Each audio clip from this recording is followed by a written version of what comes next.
Big pass Tamil season 9 வேறு லெவலுங்க. Wild card entry பயங்கரமாக இருந்தது. திவ்யா கணேஷ், பிரஜைன் எல்லாமே வந்து சூப்பராக பண்ணியிருக்காங்க. அவங்களோட பார்ட்டை முடிச்சிட்டானுங்க. நல்ல சம்பவம் தான், தரமான சம்பவம். பார்ப்போம் எந்த மாதிரி கேம் மாறப்போகுதுன்னு தெரில. அடுத்த வாரம் வெயிட் பண்ணி பார்ப்போம். இன்றைக்கி ஃபஸ்ட்டு ஸ்டார்ட்டே வந்து என்ட்ரி வணக்கத்தோடு வந்தார். சுபிக்ஷா அம்மாவுக்கு பர்த்டே போல், அப்புறம் விஷஸ் சொன்னார். அப்புறம் வந்து வீட்டு தலை வந்து எப்படி பெர்ஃபார்ம் பண்ணார், அதை நம்ம பேச மறந்துட்டோம். அதை பற்றி பேசிடலாமா? இது ஆர்மி கேம்பா இல்லை என்எஸ்எஸ் கேம்பானே எனக்கு தெரில. இல்லை சார், நான் வந்து ஸ்போர்ட்ஸில் இருந்ததுனால சித்தப்பா 2 பேருமே ஆர்மியில் இருந்தாங்க, அதனால் வந்து கிடச்சிருந்தா நல்லா இருந்திருக்கும். கிடச்சிருக்க வேண்டியது, ஆனால் அதை விட்டுட்டேன். ஸோ அப்போ ஆசையை தீர்த்துக்கிட்டீங்க இங்கே வந்து, அதானே? சரி, உங்களுக்கு நீங்கள் வந்து எவ்வளோ மார்க்ஸ் கொடுப்பீங்க இந்த வீட்டு தலைக்கு? போன வாரத்துக்கு எவ்வளோ மார்க்ஸ் கொடுப்பீங்க அப்படின்னு கேட்குறாரு. உடனே நம்மால் ஒரு 6.5. ஓ, 6.5 சக்ஸஸ் ஆகிடுச்சா? நான் என்ன கேட்டிங்கன்னா, ஆர்மி கேம்ப் மாதிரிலாம் இல்லை, இது ஒரு ஃபன்னாக இருந்துச்சு, அவ்வளோதான். 2 கையும் தூக்கிடுவேன். ஃபன் சீரீஸ் தான் அது. ஆருக்கு மட்டும் ஒரு மாதிரி டிஃப்ரெண்ட்டாக இருக்க மாதிரி இருக்கே. ஆமாம் சார், ஃபன்னாகவும் இருந்தது, சீரியஸாகவும் இருந்தது சார். ஸ்கூலில் இருக்க மாதிரி இருந்துச்சு சார். பிக் பாஸ் ரூல்ஸை மட்டும்தான் நான் மதிப்பேன். நீங்கள் யார் ரூல்ஸை தான் மதிச்சிருக்கீங்க? நான் பிக் பாஸ் ரூல்ஸை மதிச்சிருக்கேனே. சரி, நான் பிக் பாஸ்ட்டு கேட்டு சொல்கிறேன். நான் எங்கேயும் பார்த்ததில்ல, வேணா பிக் பாஸ்ட்டு கேட்டு சொல்கிறேன் அப்படிங்கிற மாதிரி உட்கார வச்சிட்டாரு பார்வை. பிபிலேருந்து ப்ரொடெஸ்ட் பண்ணான் அங்கே இருக்கும்போது. ஆனால் இங்கே வந்துட்டு உட்காந்துட்டு எதுவுமே பண்ணல சார். அவன் பாட்டுக்கு அவனும் அவங்க கேங்கோடு சேர்ந்துக்கிட்டு ஒரு மாதிரி பண்ணிக்கிட்டு இருக்கான். அப்படின்னோடனே எங்கே பண்ணிக்கிட்டு இருக்கான் கமருதீன்? எங்கே பண்ணிக்கிட்டு இருக்கான்? இதுக்கு தான் சொன்னேன், பழசை மறந்துடு, இங்கே வராத, உனக்கு பேச தெரியல, பேசுனா என்கிட்ட மாட்டிக்கிற, அடி வாங்கிடுற அப்படிங்கிற மாதிரி அடித்து கமருதீனை உட்கார வச்சுட்டாப்புல. சொல்லி முடிச்சு விட்டாப்புல கமருதீனுக்கு. அடுத்து அரோரா. நான் வந்து ஒரு 7 மார்க் தருவேன் சார். ஒரு ஃபன்னாக இருந்துச்சு, கொஞ்சம் ஸ்ட்ரிக்டாக இருந்துச்சு சார், 3% ஸ்ட்ரிக்டாக இருந்துச்சு சார் அப்படிங்கிற மாதிரி அரோரா சொல்லிச்சு. அப்புறம் துஷார் வந்து என்கிட்ட மரியாதை கொடுக்குற மாதிரி நடந்துக்கிட்டார் சார். அது எதுக்கு இங்கே வந்து சொல்லிக்கிட்டு இருக்க? நீ தியாகியா? இங்கே தியாகியாக இருக்கிறதுக்கு வந்து ஏடா துஷார்? சுயமரியாதை நீ தானே காப்பாற்றிக்கணும். நீ அப்பயே கேட்டிருக்கணும், இங்கே வந்து சொல்லக்கூடாது. அடுத்த வாரம் நான் பார்ப்பேன் சார், பண்ணுறேன் சார். பார்ப்பியா? எத்தனை மார்க் கொடுப்பேன்? 4.5. உனக்கு எவ்வளோ கொடுப்பேன்? எனக்கு வந்து ஒரு 5 கொடுப்பேன். என்னடா நீ பேசணுண்டா, பேசுங்க, அடுத்த வாரம்லாம் பேசு அப்படிங்கிற மாதிரி உட்கார வச்சார். அடுத்து வியானா ட்ரை பண்ணார், ரொம்ப ட்ரை பண்ணார். ஆனால் தலையே இல்லாத வீக் மாதிரி தான் எனக்கு தெரிஞ்சிச்சு அப்படிங்கிற மாதிரி. வியானா அடிக்கிற அடிலாம் வேறு லெவலு. எவ்வளோ மார்க் கொடுப்பேன்? 2 தான் கொடுப்பேன். எந்த கேம்பும் இல்லை சார், என்னை பொறுத்தவரைக்கும் எந்த கேம்பும் இல்லை சார். நான் அடித்து முடித்து உட்கார வச்சிருச்சு பிரவீனை.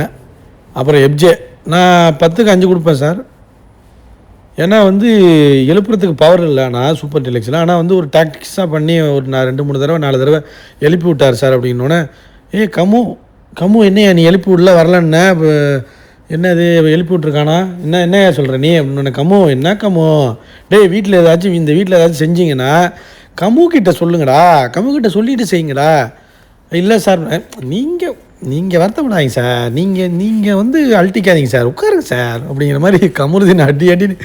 எப்போ கமருதீன் மாட்டினாலும் அடிங்க, மரண குத்துறாருங்க.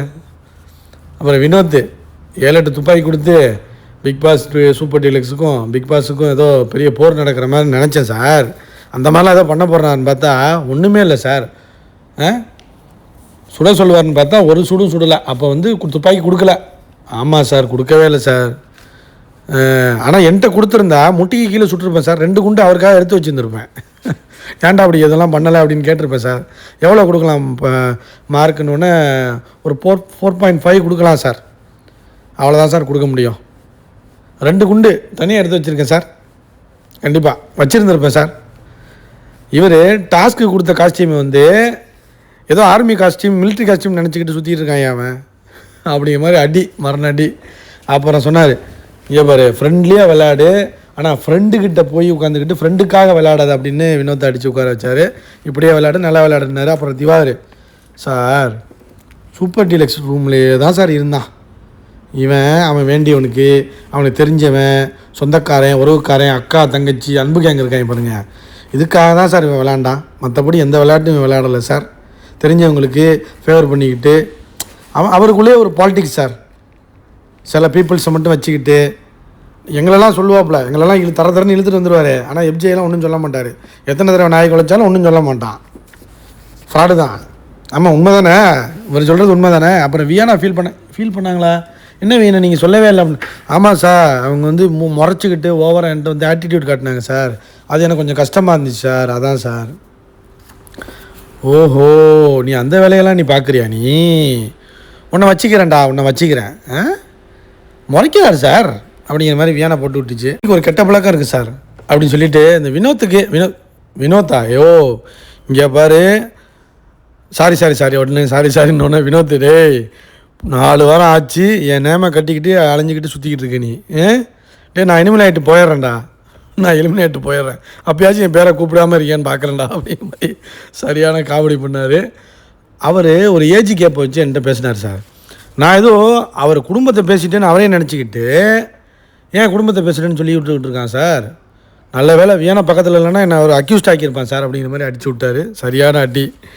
ஆக்சுவலாக என்னென்னா அவன் வந்து அவனே நினச்சிக்கிட்டான். அப்புறம் இவர் சொன்னார் விஜய் சேதுபதி, என்ன நீயே நினச்சிக்கிற? இல்லை சார், இந்த ஏஜ் கேப்பை வச்சு ஃபேமிலி இதை நான் கனெக்ட் பண்ணிக்கிட்டேன் சார், அது தப்பு தான் சார். அப்படிலாம் இல்லைங்க, சம்மந்தமே இல்லாத விஷயத்துக்கு நீ வேறு ஒரு விஷயத்தை எடுத்துகிட்டு வந்தீங்கன்னா பார்க்குறவங்களுக்கு அது வந்து என்னைய அவன் சம்மந்தம் இல்லாமல் பண்ணிகிட்டு இருக்கானேன்னு தோணும் அப்படிங்கிற மாதிரி அடிச்சு விட்டார். அது கனெக்ட் பண்ணிட்டேன் சார். அது வந்து சாரி சார். சாரி என்கிட்ட கேட்காதையா, கேமில் பாரு, என்னட்ட கேட்குற? இது ஒரு ப்ளே ஸ்கூல் மாதிரி, ஆர்மி கேம்பு அப்படி தான் இருந்துச்சு, ஒன்றும் இல்லை. புரியுதா? அனலைஸ் பண்ணுங்கள், அடுத்தடுத்து வர்றவங்க அனலைஸ் பண்ணிக்கிட்டு எப்படி இந்த கேம் ஆடலாம், எப்படி இந்த கேமை கொண்டு போகலாம், இவங்க இந்த கேப்டன்ஷிப்பில் என்னென்னலாம் தப்பு பண்ணாங்க, அதெல்லாம் அனலைஸ் பண்ணி நல்ல ஒரு பெஸ்ட்டாக கொடுங்கடா அப்படிங்கிற மாதிரி அடித்து முடிச்சுட்டாரு. நான் வந்து பிரேக் போகிறேன், அடுத்த வாரம் நம்ம இது பண்ணுவோம், வேறு விஷயங்களை பற்றி பேசுவோம், ஒரு சர்ப்ரைஸோடு திரும்ப வராங்கன்னு சொல்லிட்டு போயிட்டார். நீங்கள் சர்ப்ரைஸா? என்ன சர்ப்ரைஸ்? எதுவும் கேமா என்னென்னு உட்காந்து பேசிகிட்டு இருந்திருக்காங்க, உட்காந்து அப்படியே பேசிக்கிட்டு இருக்காங்க. அப்புறம் வந்து என்னமோ நம்ம தனியாக பேச வேண்டாம் சரியா, குரூப்பாக இருக்கும்போது மட்டும் பேசிப்போம் அப்படிங்கிற மாதிரி ஒரு ஸ்ட்ராட்டஜியை போடுறாங்க துஷார் ஆரோராவும். கடைசி வரையும் திருந்தலை. நம்ம ரெண்டும் பேசிக்கவே வேண்டாம், கேம் ஆடுவோம், எப்போ பேசணும்னு தோணுதோ, எப்போ வந்து நமக்கு டைம் கிடைக்குதோ, எப்போ வந்து பேசணுங்கிற ஒரு சுச்சுவேஷன் வருதோ அப்போ பேசிப்போம்லாம் சொல்ல விரும்பலை. நம்ம தனியாக பேச வேண்டாம், குரூப்போடு நின்று உட்காந்துக்கிட்டு நம்ம 2 பேரும் பேசிப்போம், எப்படி அந்த மாதிரி பிளானாக போடுறாங்க. பாரு சொல்லுது, வியானா பற்றியா வெயிட் பண்ணி அடிக்கிறா அப்படிங்கிற மாதிரி வியானோட கேமை வந்து அனலைஸ் பண்ணுது. அப்புறம் தாங்க ஒயில்ட் கார்டு கண்டஸ்டண்ட்டு உள்ளே இறக்குறாங்க, வேறு லெவல். கடைசியில் பார்த்தா விஜய் சேதுபதியோட ஃப்ரெண்டு தெரியுமா பிரஜைன்னு, அவங்க வந்து பெண்ணுன்னு வந்து ஒரு சீரியல் நடிச்சிருக்காங்க. வணக்கம் மச்சான், எப்படி இருக்க, குட் டு சி அப்படிங்கிற மாதிரி. விஜய் சேதுபதி மாதிரி ஹோஸ்ட் பண்ண முடியாதுங்க, அவர் வந்து ஒரு இயல்பான மனிதன், நல்ல மனிதன். உண்மையிலே விஜய் சேதுபதி வேறு லெவலுங்க. இந்த மாதிரிலாம் யார் பண்ணுவா? சில பேர் ஈகோ பார்ப்பாங்க, இந்த மாதிரி பண்ண மாட்டாங்க. உண்மையிலே வந்து சூப்பர். நான் வெளிலேருந்து நிறையா பேசுவேன், அதுக்கெல்லாம் நீ கோச்சிக்கக்கூடாது, தப்பாக நினச்சக்கூடாது. அப்புறம் பார்த்தியான்னு எதுவும் யோசிச்சுட்டு உள்ளே இருக்கக்கூடாது. கண்டிப்பாக இருக்க மாட்டேன்னு பிரஜைன்னு சொல்லிட்டு அப்புறம் வீடியோ பார்த்து ரொம்பனோன்னு வீடியோ சூப்பராக இருந்துச்சு பிரஜைனுக்கு. அடுத்து என்னென்னா சாண்ட்ரா ஆமி, ஏன்னா பொண்டாட்டி பாருங்கள், புருஷன் பொண்டாட்டி 2 பேரும் எனக்கு தெரிஞ்சு இப்போ தாங்க ஃபஸ்ட் டைம் உள்ளே போகிறாங்க. தனித்தனியாக அனுப்பிவிடுவாங்க, பிரிஞ்சவங்களை அனுப்பிவிடுவாங்க. இவங்க ஒன்றா இருந்து ஒரே வீட்டில் இருக்கவங்கள, அதுவும் ட்வின்ஸ் இருக்க 2 பிள்ளைங்க வேறு இருக்குது, அதெல்லாம் விட்டுட்டு இவங்க 2 பேரும் ஒன்றா உள்ளே போகிறாங்க பாருங்கள். அதாவது நாங்கள் நம்புகிறோம் நீங்கள் 2 பேரும் கேமாக பார்ப்பீங்க, கேமாக ஆடுவீங்க உங்களுக்குள்ளே. ஆமாம் சார், நாங்கள் வந்து கேமாக தான் சார் எடுப்போம், ஸ்ட்ராட்டஜிலாம் ஒன்றும் இல்லை சார், எனக்கு வந்து குரூப் விஷயத்தை உடைக்கணும், அவ்வளோதான் சார், வேறு ஒன்றும் இல்லை. நான் பேர் சொல்லி தான் கூப்பிடுவேன், தப்பாக நினைக்கக்கூடாது அப்படின்னு ஓப்பனாக சொல்லிட்டு அனுப்பிட்டார். ஓகே, ஏன்னா அவர் தெரியும் எனக்கு, அதனால தான் சொல்கிறேன். அதெல்லாம் இன்னும் நினைக்க மாட்டோம் சார், நீங்கள் என்ன வேணால் பேசுங்க, இது கேமாக பார்ப்போம், வெளியில் வாங்க நம்ம டின்னருக்கு போவோம் அப்படிங்கிற மாதிரி அடித்து முடித்து உட்கார வச்சிட்டாரு. முன்னாடியே ஒரு டிஸ்க்ளைமரையும் போட்டுட்டார், அவ்வளோதான். ஸோ நாங்களே வந்து கேமாக தான் சார் ஆட போகிறோம், நாங்களே கிளாஸ்லாம் பண்ணிப்போம் அப்படிங்கிற மாதிரி ஓப்பனாக சொன்னாங்க. வேலை இருந்துச்சு. அப்புறம் பிரஜைனும் சாண்ட்ராவும் உள்ளே போனாங்க. அது ஒரு சூப்பர் பாட்டு, அந்த காலத்தில் ஒரு பாட்டு இருக்கும் தெரியுமா, உன்னை தேடி இந்த காதல் அப்படின்னு ஒரு பாட்டு இருக்கும்ல, அந்த பாட்டை போட்டு உள்ளே இறங்கினாங்க. ஆகா வந்துட்டாங்கடா அப்படிங்கிற மாதிரி. அப்புறம் நிறையா கேட்கணும், கேவலமாக ஷோ பண்ணுறீங்க, மோசமாக இருக்குங்க, கேவலமாக இருக்குது இந்த ஷோலாம் அப்படின்ட்டு ஒரு டாஸ்க் ஒன்று இருக்குது. எஃப்ஜே போய் இதை எடுத்துகிட்டு வா, போய் ஒரு பேட் இருக்கும் அதை எடுத்துகிட்டு வா அப்படிங்கிற மாதிரி. பேடும் பேப்பரும் இருக்கும், பேனாக இருக்கும், எடுத்துகிட்டு வா, எல்லாருக்கும் கொடு, எல்லாம் எழுதுங்கடா, எதுக்காக வந்தீங்க கண்டஸ்டண்ட்டாக அப்படிங்கிற மாதிரி எழுத சொன்னாங்க. அப்புறம் வந்து பாருக்கு என்ன வேணுங்கிறது கமருதீனுக்கு தானே தெரியும் அப்படின்னு வந்து கொளுத்தி போட்டாங்க. பற்றிக்கிட்டு எரிய ஆரம்பிச்சிருச்சு. அப்புறம் பாரு வந்து வந்து எல்லாரையும் வெளில கூப்பிட்டு போயிட்டாங்க. வா வா வா வெளில வா எழுதிட்டியா, வெளில வா போ கிளம்பு அப்படிங்கிற மாதிரி அடித்து கொண்டு போய் வெளில உட்கார வச்சாங்க. பாரு சொன்னது, நான் யார் டு பி ரியலாக என்னங்கிறத நான் இது பண்ணுறதுக்காக வந்தோன்னே பிடிச்சி கிழிச்சு போட்டாங்க. இன்னும் ரூத்லெஸ்ஸாக இருக்குது. அதுதான் பார்வை சும்மா சொல்ல வேண்டும். வெஞ்சன்ஸ் ஏற்றுது, என்னையாடா திட்டுறீங்க அப்படின்னு வெஞ்சன்ஸ் ஏற ஆரம்பிச்சிருச்சு. அடுத்து கெமி ஸ்ட்ராங் தான், பட் ஆனால் வந்து எங்கேயோ ஸ்டக் ஆகிட்டு விளாண்டுட்ருக்கீங்க அப்படின்னு கெமிக்கு அடித்து முடிச்சு விட்டாங்க. பிரவீனுக்கு வந்து என்ன பண்ணுறீங்க ஒன்றும் பண்ணுறதில்ல, ஏதோ பண்ணுறீங்க அப்படின்னு. ஆமாம் என்கிட்டே ஒரு பிரச்சனை இருக்குது, நான் டிசிஷன் கொஞ்சம் இதாக தான் இருக்குன்னு. ஓகே வாடு, என்னடா ஆடுறீங்க அப்படிங்கிற மாதிரி இவங்களே ஏதோ பிக் பாஸ் மாதிரி ஏதோ மக்கள் மாதிரி இவங்களே பேசிக்கிறாங்க. அடுத்து வியானா, படம் பண்ணணும், குட் அண்ட் பேட்ஸ், நீ நல்லா தான் விளையாடுற, நீ எஸ்கேப் விடு அப்படிங்கிற மாதிரி உட்கார வச்சுட்டாங்க. சூப்பர் அப்படின்ட்டாங்க, கிளாஸ் பண்ணிட்டாங்க. அடுத்து கமருதீன், பேப்பரை கொண்டு வாங்க. இங்கே என்ன பண்ணீங்க ஒரு மாதம்? நான் இதாண்டா பிரச்சனையே, ஒழுங்காக ஆடுறா போடா. அப்புறம் திவாகர், எதுக்கு உள்ளே வந்தீங்க, எதுக்கு நீ உள்ளே வந்தீங்க, பண்ணுறது பூரா பேச்சையும் கேட்க மாட்டேற, எதையுமே பண்ண மாட்டேறா நீ அப்படிங்கிற மாதிரி. நான் இனிமே எல்லாம் பண்ணுவேன் அப்படின்னு. ப்ராமிஸு அப்படிங்கிற மாதிரி முடிச்சிட்டாங்க. என்னென்னா திவாகர் சொல்லணும், நான் கரெக்டாக தான் இருக்கேன், நீ என்ன அப்படிங்கிற மாதிரி கேட்குறது தெரியல அவருக்கு. அந்தளவுக்குலாம் ஸ்ட்ராட்டஜி தெரியாதுங்க அவருக்கு, பரிதாபங்க. அடுத்து கனி, ஒரு கூட்டத்தை சேர்த்துக்கிட்டு பண்ணுறீங்க. வினோத், பண்ணுறீங்க ஆனால் வேறு ஏதோ ட்ரை பண்ணி பண்ணுறீங்க அப்படிங்கிற மாதிரி அடிச்சு விட்டாங்க. அரோரா, கிழிச்சு விட்டாங்க. பேப்பரை கொடுங்க, என்ன கிழிச்ச நீ, ஒரு மயிரும் கிழிக்கலை, நான் ரூடு இல்லையான்னு மக்கள் பார்த்துக்கிட்டோம், யூ ஆர் ஸோ ரூட் அப்படிங்கிற மாதிரி. அது இத்தனை நாள் பேசலை, இன்றைக்கி தாங்க வாயே திறந்துருக்கு அரோரா. இத்தனை வருஷம் பேசியிருந்தா தான் பிரச்சனையே இல்லை, இத்தனை வாரமாக பேசியிருந்தா தான் யாரும் எதுவும் சொல்லியிருக்க மாட்டாங்களே. அப்புறம் விக்ரம் சூப்பர் பிளேன்ட்டாங்க. விக்ரம் சூப்பர் பிளேயாம். ஐயோ ரம்யா, கேம் ஆடு அப்படியே இருந்துகிட்டு இருக்காது அப்படிங்கிற மாதிரி இண்டிவிஜுவலாக அடிக்க சொல்லிட்டாங்க. அடுத்து எப்ஜே, உன் கேம் பிடிக்கல எப்ஜே, அவ்வளோதான் சொல்ல முடியும், கிளம்பு. சுபிக்ஷா, பண்ணுறீங்க, யார் உனக்கு டஃப்பு, சபரியாங்க. அதாவது உலக காமெடி தாங்க, சபரி டஃப்புன்னு சொல்லுதுங்க அது சுபிக்ஷா. ஏன்னா விஜய் டிவி ப்ராடக்ட்னால வேறு ஒன்றும் கிடையாது. அப்புறம் சபரி, நீ இண்டிவிஜுவல் கேம் ஆடு, கூட்டத்தை சேர்க்காத, எப்ஜி எல்லாம் அடித்து துரத்தி விடு, புரியுதா, அதுதான் சொல்ல முடியும் உனக்கு. அப்புறம் துஷார், ஃபோக்கஸ் இல்லையடா, ஃபோக்கஸ் பண்ண. அடுத்து கமருதீன் பாரு சண்டை போட ஆரம்பிச்சிட்டாங்க. அப்புறம் அதோட முடிஞ்சது. எதுக்காக வந்திருக்கோன்னு மறக்காத, நல்ல பிளேயர்ஸ் தான், நீனும் நல்ல பிளேயர்ஸ் தான், அவளும் நல்ல பிளேயர்ஸ் தான், நல்லா ஆடுங்கடா, நல்லா தான் ஆடுறீங்க, ஆனால் சில விஷயங்களை மறந்துட்டு பண்ணுறீங்கடா அப்படிங்கிற மாதிரி அடிச்சு விட்டாப்புல. உடனே இதெல்லாம் சொன்னோன்னே கமருதீனும் பாரும் போய் சண்டை போட ஆரம்பிச்சிட்டாங்க. கமருதீன் எதுக்குடா சொல்கிற அப்படிங்கிற மாதிரி பார்வை போட்டு அட்டிக்கிறான். நீ அதாவது இங்கே பாரு, என்கிட்ட பேசாத, அவ்வளோதான் சொல்ல முடியணுன்னு. அப்புறம் அடுத்த கண்டஸ்டன்ஸ் உள்ளே வந்துட்டாங்க. திவ்யாவும் கணேஷும் கூப்பிட்டாரு விஜய் சேதுபதி. அவங்க இண்டிவிஜுவல் ப்ளே பண்ண வந்திருக்கேன்னு சொல்லிட்டாங்க.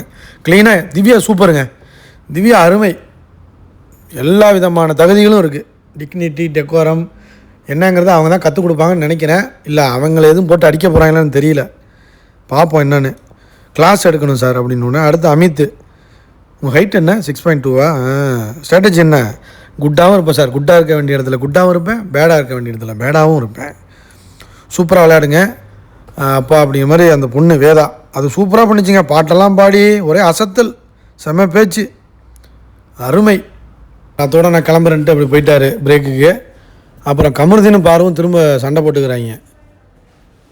திவாகர் யார், அவன்லாம் ஒரு யார், அவங்ககிட்ட போய் நீ சொல்கிற, அதெல்லாம் ஒன்றும் இல்லைடா, கொஞ்சம் ரியலாக இருடா, ரியல்னா காமாரு, நம்ம 2 நேரம் பழகுனது ரியல்னா காமாரு, உன் நிலத்துக்கும் பாரு என் நிலத்துக்கும் பாரு, ஒன்றே நீ ஜஸ்டிஃபை பண்ணிட்டு வராது அப்படின்னு அப்படியே கத்திக்கிட்டு போயிட்டு இருந்தான். அடுத்து பார்த்தா இன்னொரு குரூப் வந்துட்டாங்கன்னு கடுப்பாச்சு. ஆகா ஐயோ இன்னும் 2 பேர் வராங்களா அப்படிங்கிற மாதிரி பாரு ஒரு மாதிரி உட்காந்துருச்சு ஒரு ஓரமாக. அப்புறம் அமித் உள்ளே வந்துட்டான். உள்ளே அடிக்கிறான், கனி அடிக்கிறான். அரசியல்வாதி மாதிரி பார்க்குறேன், ஒரு குரூப்பை வச்சுக்கிட்டு உங்களுக்காக எல்லா வேலையும் செய்கிறாங்க, அவங்களுக்கு எந்த பிரயோஜனம் இல்லை அப்படிங்கிற மாதிரி கனி அடி. அடுத்து வினோத், மோக் பண்ணுறீங்க நீங்கள், நீங்கள் என்ன கானா சாங்கு உங்களோட சாங்கு டேலண்ட் அதில் கான்சென்ட்ரேட் பண்ணாமல் சம்மந்தமே இல்லாமல் போய் திவாருக்கு பின்னாடி உட்காந்துக்கிட்டு மார்க் பண்ணுறது இது பண்ணுறது இதை பண்ணாதீங்க. சரி சரி அப்படின்னா அடுத்து வந்து திவாகரை pumpkin star sorry Diwakar watermelon சாரில் நீங்கள் அதான் கன்ஃபியூஸ் ஆகிடுச்சு சாரி அப்படின்னானே. சார் உங்களோட ஃபேமை மட்டும் கான்சன்ட்ரேட் பண்ணுங்கள் சார், அடுத்தவங்களோட ஃபேமை கொச்சப்படுத்தாதீங்க சார் அப்படிங்கிற மாதிரி அடித்து திவாரையும் உட்கார வச்சிட்டாப்புல. அடுத்து பாரு சண்டை போட்டிங்கன்னா கேவலமாக இருக்குது, அடுத்தவங்களுக்காக சண்டை போடும்போது நல்லா இருக்குது, உங்களுக்காக சண்டை போடும்போது கேவலமாக இருக்குது. ஸோ சில டிக்னிட்டியை மெயின்டைன் பண்ணுங்கள் அப்படிங்கிற மாதிரி அடித்து உட்கார வச்சாப்புல. அடுத்து வியனா எதுக்கு எமோஷனல் ஆகுறீங்க, நான் ஆகலையே, நான் ஆகவே இல்லையே, ஆமாம் நீ கண்ணீர் விட்ட நீ நான் தான் பார்த்தனே அப்படிங்கிற மாதிரி. நீ எடுத்துக்கிறதுனே எடுத்துக்க வேண்டியது இல்லைம்மா, எடுத்துக்க முடியாதுன்னு எடுத்துக்க முடியாமல் போ, நான் பார்த்து தான் நான் சொல்ல முடியும் அப்படிங்கிற மாதிரி அமித் நல்லாவே பேசினாப்புல. அடுத்து திவ்யா கணேசன் செல்லா குட்டி அழகி வேறு லெவல் அழகாக இருக்கா பாருங்க.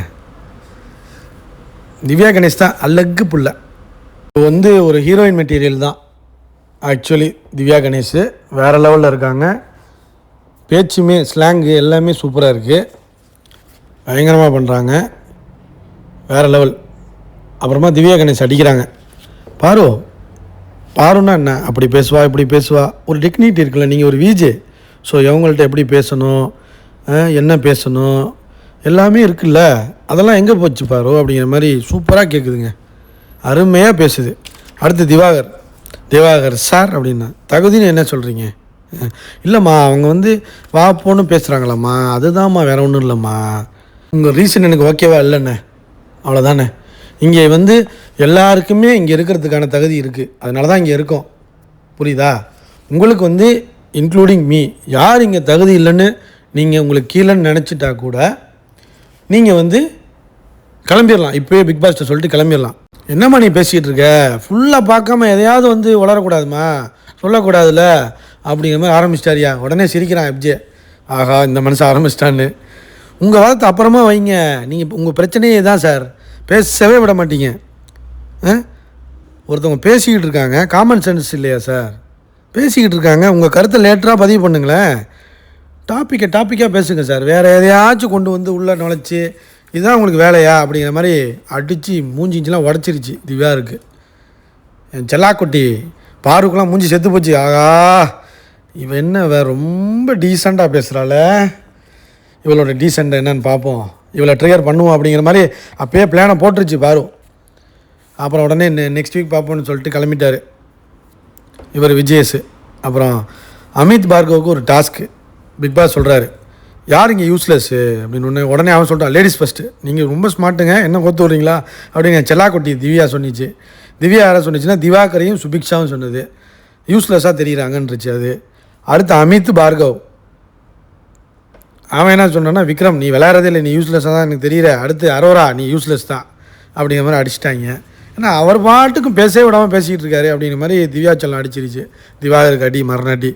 அப்புறம் வந்து அவர் ஒரே இடத்துல முடிச்சிட்டாரு, இவங்க சொன்ன 4 பேரும் கார்டன் ஏரியாவில் தான் தூங்கணும், நீலாம் அந்த வீட்டுக்கு தேவையே இல்லை, யூஸ்லெஸ் வெளில போ அப்படிங்கிற மாதிரி அடித்து துரத்தி விட்டாங்க. கானா சாங்கு ஒயில்ட் கார்டு கண்டஸ்டன்ஸுக்குன்னு பாடினார் வினோத், வேறு லெவலில் வச்சு செய்கிறாரு. நாங்களாம் உங்களுக்கு முன்னாடியே டானு அப்படிங்கிற மாதிரிலாம் பாட்டு பாடினோன்னே என் செல்லம் திவ்யா வந்து காண்டாயிடுச்சு. காண்டாகி இங்கே பாரு நான் உங்களை எப்படி கூப்பிட்டேன், என்ன ஒரு டீசென்ட் இல்லையாடா உங்கள்கிட்டலாம், டீசென்ட்டே இல்லாமல் இருக்கீங்க. ஒன்று எப்ஜே இல்லை இன்னும் இல்லை சாரி மேடம் எப்ஜே ஆரம்பிச்சிட்டேன் ஆல்ரெடி, கடுப்பாயிருச்சு அது. என்கிட்டே வாடா அப்படிங்கிற மாதிரி. நான்லாம் இங்கே வந்து டிசிப்ளின் டெக்கோரம் சொல்லி கொடுக்க வந்திருக்கேன், பேச விடுங்கடா ஃபஸ்ட்டு, கச்சாமுச்சான்னு கத்திக்கிட்டு இருக்கீங்க, அன்டீசென்ட் ஃபெலோஸ் அப்படிங்கிற மாதிரி அடிச்சு விட்டுருச்சு அது, கோச்சிக்கிட்டு போயிடுச்சு அது. மொதல் நாளே கோவத்தோடு கிளம்பிருச்சு, எவன் கூடயும் சேரக்கூடாதுன்னு முடிவு பண்ணிருச்சு. திவ்யா செல்லம் வந்து வேறு level, Divya Ganesh I love you அப்படிங்கிற மாதிரி சொல்லிக்கிட்டு வேறு லெவலில் இருக்குங்க. இப்படியே ஆடிச்சுன்னா நல்லாயிருக்கும், இதை ஒரு டைட்டில் வின்னர் ஆக்கி விடலாம். இல்லை இந்த கழுசடைங்களை தான் ஆக்குவோம் அப்படின்னா ஆக்குங்க, இது என்னோட வியூ இது. ஸோ இது நல்லா ஆடுற மாதிரி தெரியுது. அது முதல் நாள், அடுத்தடுத்து என்னென்னலாம் அடிக்க போகிறாங்க தெரியல, இவங்க இன்னும் அடிக்க ஆரம்பிக்கல. ஸோ அதுக்கு என்ன கவுண்டர் அட்டாக் வருது, எந்த மாதிரியான ஒரு கேமாக இருக்க போகுது அப்படிங்கிறதையும் வெயிட் பண்ணி பார்ப்போம் ஃப்ரெண்ட்ஸ். கண்டிப்பாக லைக் பண்ணுங்கள். திவ்யா செல்லத்தை பற்றி கமெண்ட் பண்ணுங்கள். கண்டிப்பாக மறக்காமல் சப்ஸ்கிரைப் பண்ணுங்கள். பாய்.